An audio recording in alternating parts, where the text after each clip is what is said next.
అందరికీ నమస్తే అండి.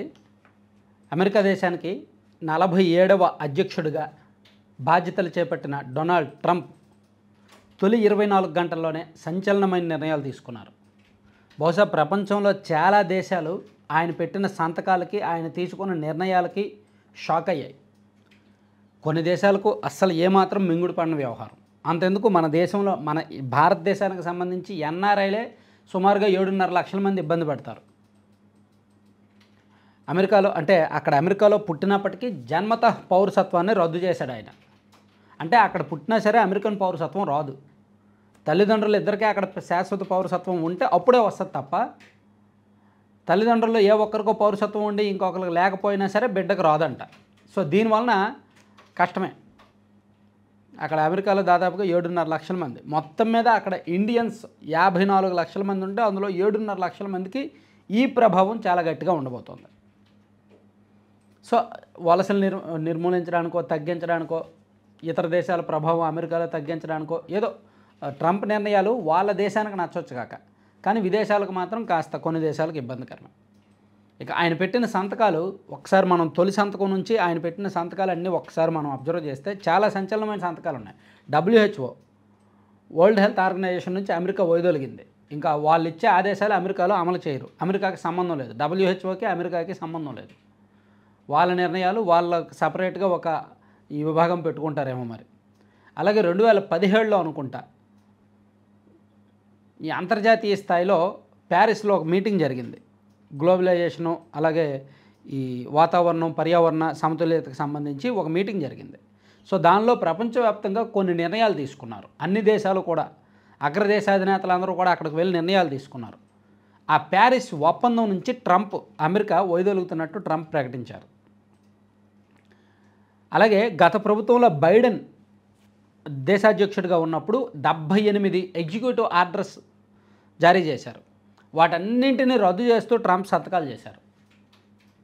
సో ఆయన తొలి సంతకం అదే. జో బైడెన్ హయాంలో తీసుకున్న 78 నిర్ణయాలు రద్దు చేస్తూ ట్రంప్ తొలి సంతకం చేశాడనమాట. కొత్త ప్రభుత్వం పాలనపై పూర్తిస్థాయి పట్టు సాధించేదాకా అధికారులు కొత్తగా ఎలాంటి నియంత్రణలు విధించే అవకాశం లేకుండా నిరోధించే ఆర్డర్పై రెండో సంతకం చేశారు. అంటే కొత్త ప్రభుత్వం పూర్తి స్థాయిలో పట్టు సాధించే వరకు ఫెడరల్ ప్రభుత్వ ఉద్యోగుల నియామకాలను నిలిపివేస్తూ ట్రంప్ మరో ఆర్డర్ జారీ చేశారు. అయితే సైన్యంతో పాటు కొన్ని విభాగాల్లో మాత్రం మినహాయింపు ఉంటుంది. అలాగే కొంతమంది అమెరికన్ ఉద్యోగులు వర్క్ ఫ్రమ్ హోమ్ చేస్తుంటారు. వర్క్ ఫ్రమ్ హోమ్ కూడా రద్దు చేశారు. ఫెడరల్ ప్రభుత్వ ఉద్యోగులంతా ఆఫీసులకు వచ్చి ఉద్యోగాలు చేయాల్సిందే. తక్షణమే ఈ ఆదేశాలు అమల్లోకి వస్తాయని చెప్పారు. అలాగే ప్యారిస్ ఒప్పందం నుంచి అమెరికా వైదొలుగుతున్నట్టు ప్రకటించారు. అందుకు సంబంధించిన ఫైలు. అలాగే భావ ప్రకటన స్వేచ్ఛ పునరుద్ధరణకు సంబంధించి ఆదేశాలు జారీ చేశారు. దేశంలో భావ ప్రకటన స్వేచ్ఛను ప్రోత్సహిస్తానని, సెన్సార్షిప్కు తాను వ్యతిరేకమని ట్రంప్ గతంలో అన్నారు. దానికి తగ్గట్టు భావ ప్రకటన స్వేచ్ఛను అనుకూలంగా ఒక సంతకం చేశారనమాట.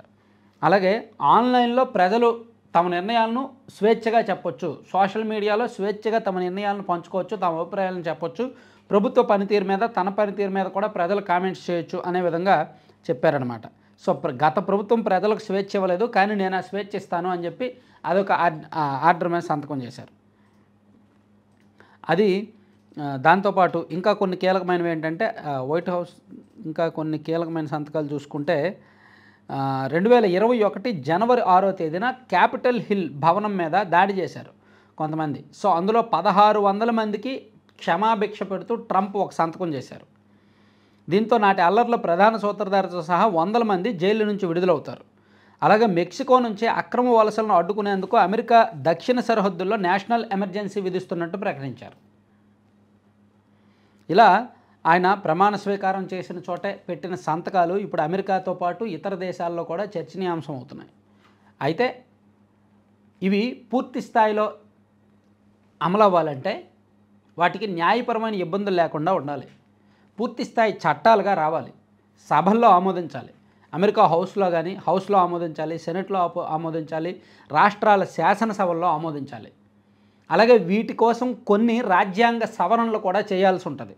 ఇప్పుడు ఫర్ ఎగ్జాంపుల్ జన్మతః పౌరసత్వం, అక్కడ పుట్టిన వాళ్ళకు పౌరసత్వం ఉండదు అని ట్రంప్ ఒక ఆర్డర్ తీసుకొచ్చారు. అది పూర్తి స్థాయిలో అమలు అవ్వాలంటే రాజ్యాంగ సవరణ చేయాలి. రాజ్యాంగ సవరణ చేయాలి అంటే సెనెట్లోనూ హౌస్లోనూ 2/3 మెజారిటీ కావాలి. అలాగే రాష్ట్రాల శాసనసభల్లో 3 మెజారిటీ కావాలి. ఏంటిది 3/4 మెజారిటీ కావాలి, 3/4 మెజారిటీ కావాలి. ఇది కూడా కష్టమే. ఈ రెండు కూడా ఇంపాసిబుల్. ఇప్పుడు ట్రంప్ పార్టీకి, రిపబ్లికన్ పార్టీకి ఉన్న బలాన్ని చూసుకుంటే ఈ రెండు కూడా కష్టమే. సో రాజ్యాంగ సవరణ చేయడం ఈ పార్టీ ఏకపక్ష నిర్ణయం కాబట్టి వాళ్ళు ఒప్పుకోరు. డెమోక్రటిక్ పార్టీ వాళ్ళు ఎవరు కూడా ఒప్పుకునే అవకాశం లేదు. కాబట్టి ఈ నిర్ణయాల్లో కొన్ని అమలవ్వవు, కొన్నింటికి కోర్టులో అడ్డు చెప్పే అవకాశం ఉంది. మనకంటే అమెరికాలో కఠినమైన చట్టాలు ఉంటాయి. మనకంటే అమెరికాలో రాజ్యాంగ సవరణ చాలా క్లిష్టతరం. మన దగ్గర రాజ్యాంగ సవరణ చేయాలంటే పార్లమెంట్లో ఒక బిల్లు పెట్టాలి, దాన్ని పార్లమెంట్లో ఆమోదించాలి, రాజ్యసభలో ఆమోదించాలి, రాష్ట్రపతి సంతకం చేస్తే అయిపోద్ది. ఎటువంటి అభ్యంతరాలు లేకపోతే, కోర్టు వరకు వెళ్ళకపోతే వచ్చేస్తుంది, రాజ్యాంగ సవరణ చేసేస్తారు. కానీ అమెరికాలో రాజ్యాంగ సవరణ అంత ఆషామాషి వ్యవహారం కాదు.